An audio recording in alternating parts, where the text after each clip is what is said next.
My first guest is Amy McCoy, creator of the blog Girl Gourmet. She's here to share with us tips on eating well on a budget. Amy, thanks for being here.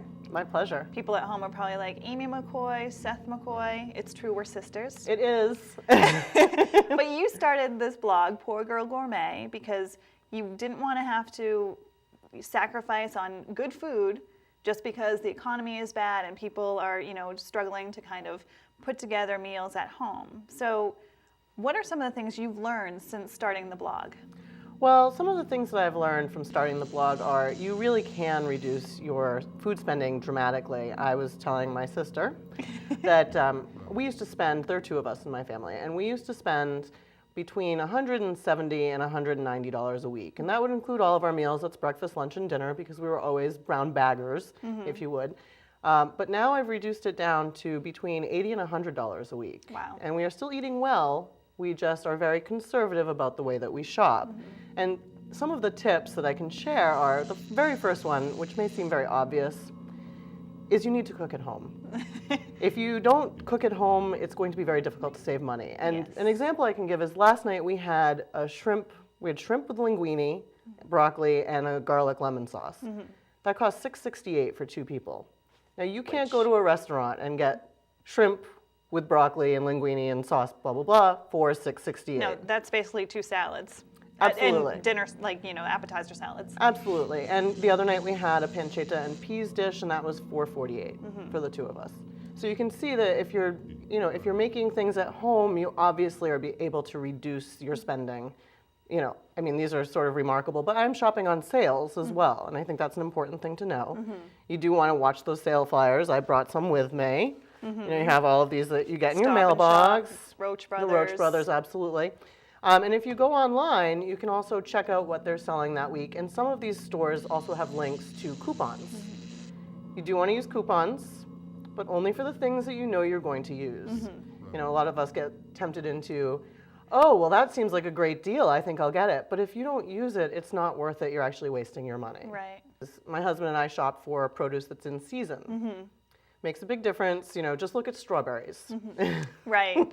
Right. Strawberries are not in season right now. They're more expensive. Yep. Butternut squash, you can get that all winter long, and it's less expensive.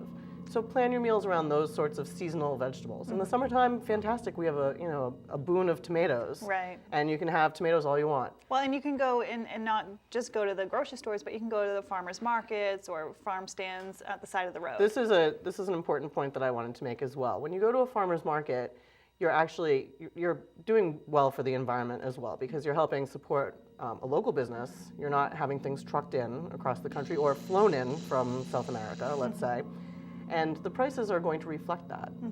So you're going to find a better bargain at the farmer's market. And in a lot of cases, you'll find a better bargain at the farmer's market than you will even at the grocery store. And I think that's an important point to make, that it's a better bargain, where I think some people might look at the farmer's market and say, well, it's that much less expensive because it's not good produce or it's not good. And that is absolutely not true. Those farmers are hardworking people. They're people that live in your neighborhoods, and they're growing food responsibly here. I think a lot of people are looking more at being what they call locavores, which is people who eat more local food, locally grown, locally produced. And those people are helping to support that, but their food is fantastic. I spoke with this one farmer. She runs a CSA down in Rhode Island.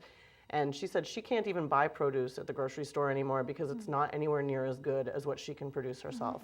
Wow, that says a lot. And we're talking, she's going to some fancy markets Right. and not able to pull the trigger on buying their produce. Wow.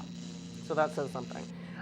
One thing I did mention that we shop sales. So for instance, and I shop at Whole Foods because I like Whole Foods, but I shop at other markets as well. Now, before, when I was spending a lot of money, I was always shopping just at Whole Foods, and I wasn't really considering what was on sale. Now I do. So this week, I was able to buy the shrimp, which was Maine shrimp, and it was $3.99 a pound. Now for two people, you only need a half a pound. Is it jumbo shrimp? Am I going to serve it to guests? Probably not, but it's still shrimp, and it was good, and we enjoyed the meal. They also have pork sirloin cutlets on sale this week. Those were $2.99. I spent less than $3 for what's going to serve two of us. For that meat, and then stew beef was on sale, and I bought that as well. So really people should maybe map out their meals, maybe sit down on a Sunday, map it out, figure out what you're going to make for the week. This is absolutely true, and this is what we do. We look at our entire week, I go online because that's easier for me than going to, I could just go to my mailbox, but I go online, I look at what's on sale in what store. From that, I determine what I want to buy, and then I craft my meals around those sale items. And that allows me to eat really well, but for a lot less money. When you're in the grocery store, you have to be thrifty and really know where to go. If people want to buy beans or they want to buy spices, which aisle do you recommend? I would go to the international aisle, because you go to the international aisle and you'll find that there's quite a discount in things like beans, things like spices. I know we had a conversation off camera where you were buying a spice for a dish that you didn't know if you were going to like. And you weren't even sure if you would like the dish, the spice, itself. So you looked at the spice in the spice section and it was quite expensive. It was, I think, $6. Okay. I went to the international section, the same spice, same size bottle, it's $2. And there you have it. And if you go to ethnic markets, you will find spices for, say, Chinese food or Indian food, and they are going to be less expensive in those ethnic markets. So it's worth actually a little side trip if you are really into Chinese or Indian or Italian, going to a market that is ethnic, that is going to have some bargains on ingredients that are specific to those cuisines. Right. Yeah. So what are some of the other tips that you can provide people at home? Well, I think one thing also is to look at sales cycles. Around the holidays, you'll notice that all sorts of baking goods go on sale. Well, that's a good time to stock up on brown sugar, regular granulated sugar, and even flour for a certain amount of time. And I happen to notice that when I'm shopping, certain items go on sale every 6 to 8 weeks. So the flour that I use goes on sale every 6 to 8 weeks. I make sure I do the math, and this is, again, requires a little extra work. So you have to sort of do the math. How much of that am I going to use over the next 6 or 8 weeks? And then I buy that amount and then wait for the next sale. And then I buy it again. So like my cereal goes on sale every 6 to 8 weeks. I stock up on the cereal. The other thing is I think people need to look at store brands. And store brands are not always, a lot of people get a little nervous about the store brand. You have to trust the store and its brand to start with before you go. I did read an article about this woman who bought store brand ketchup, and she said it was horrible and she couldn't stand it and she would never again buy anything but Heinz. Right. Well, that's fine. You need to pick your battles, you know? And I had a similar experience. I bought store brand salsa and it was horrible. So I'll never do that again. Exactly. But they're trying to up the quality of their store brands as well. So for me, it's only 2 of us, so I buy half gallons of milk. They're $1.99, but the other comparable brand is $2.49. So I'm saving 50 cents. Right, and that adds up. up. Adds up over time, absolutely. I also have an affinity for fancy Italian pasta. And the fancy Italian pasta I like is $4.99 per 1 pound. That is ridiculous, actually. This is, again, about picking your battles. Exactly. I could get 99-cent pasta, and I do sometimes. But if it's important to me that the pasta be able to hold its texture, then I'm going to spend the $1.99, and I'm still saving money. Right. And so really, it goes back to the whole thing. You have to be thrifty. You have to know what you're getting before you go.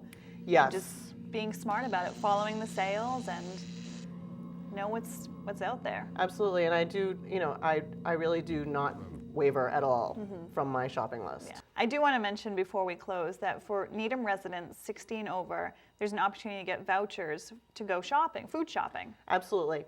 I was speaking with a farmer at a Massachusetts farmer's market, and she informed me that residents 60 and over are eligible for $30 vouchers, and they can get 1 per person. It's not per household. So if there are 2 60-plus people in your home, you can each get 1.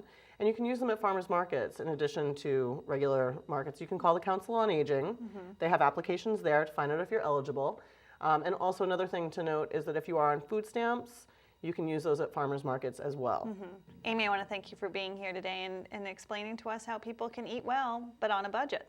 Thank you very much for having me.